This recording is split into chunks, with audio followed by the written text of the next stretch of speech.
வணக்கம். இன்றைக்கி நம்ம ஜஸ்கோ கிச்சனில் பீன்ஸு சிறுபருப்பு பொரியல் தான் எப்படி பண்ணுறதுன்னு பார்க்க போகிறோம். ஒரு கடாயில் கொஞ்சமாக எண்ணெய் விட்டு சூடு பண்ணிவிட்டு அது கூடவே கொஞ்சமாக கடுகு ஜீரகம் சேர்த்து பொரிய வச்சுக்கலாம்.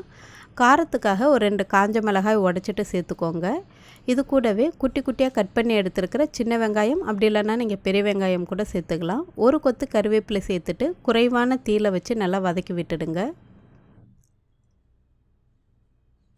வெங்காயம் லேசாக வதங்கினதும் நான் இன்றைக்கி 1/4 கிலோ அளவுக்கு பீன்ஸை நல்லா சின்ன சின்னதாக கட் பண்ணி எடுத்துருக்கேன். அந்த பீன்ஸையும் இது கூட சேர்த்துட்டு லேசாக வதக்கி விட்டுடுங்க.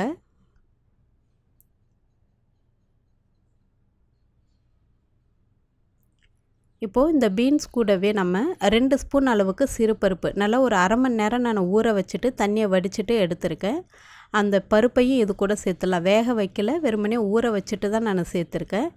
இப்போ இந்த மாதிரி பருப்பு காய்கறி சேர்த்து நல்லா கலந்து விட்டுடுங்க. இதுக்கு தேவையான அளவுக்கு உப்பு சேர்த்துக்கலாம். உப்பு சேர்த்துட்டு ஒரு 1/4 டம்ளர் அளவுக்கு தண்ணியை நல்லா கையால் தெளித்தா மாதிரி பரவலாக நல்லா தெளித்து விட்டுடுங்க. ரொம்ப அதிகமாக தண்ணி சேர்க்க வேண்டாம். ஏன்னா இந்த காய் வந்துட்டு நம்ம ஒரு 4லேருந்து 5 நிமிஷம் வரைக்கும் நல்லா லோ ஃப்ளேமில் வச்சு நல்லா கிளறி விட்டு தான் வேக வைக்க போகிறோம். ஹை ஃப்ளேமில் வைக்க வேண்டாம். இப்போது கொஞ்சமாக தண்ணி தெளித்தாச்சு. உப்பும் திட்டமாக சேர்த்துட்டு நல்லா கலந்து விட்டுட்டு ஒரு மூடி போட்டு ஒரு 3 நிமிஷம் நல்லா வேக வச்சிடலாம். தீ வந்து ரொம்ப குறைவாக இருக்கட்டும், ஹை ஃப்ளேமில் வைக்க வேண்டாம்.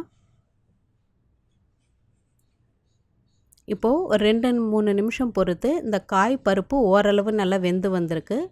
பருப்பு வந்துட்டு ஒரு அரை பதத்துக்கு வெந்து வந்திருக்கும். இதை இன்னும் ஒரு 2 நிமிஷம் மூடி போட்டு வேக வச்சிங்க அப்படின்னா நல்லாவே வெந்து வந்துடும். சாப்பிட்றதுக்கும் நல்லாயிருக்கும்.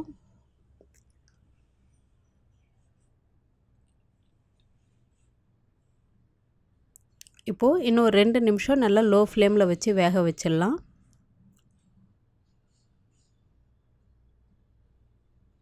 இப்போது 2 நிமிஷம் பொறுத்து நம்ம துருவி எடுத்துருக்கிற தேங்காய் துருவலையும் இது கூட சேர்த்து நல்லா கலந்து விட்டுடுங்க. இப்போது ரொம்பவே சூப்பரான பீன்ஸு சிறுபருப்பு பொரியல் தயாராகிடுச்சு. இது எல்லா சாதத்து கூடயுமே வச்சு சாப்பிட்றதுக்கு ரொம்பவே நல்லாயிருக்கும். கொஞ்சம் வித்தியாசமாகவும் இருக்கும்.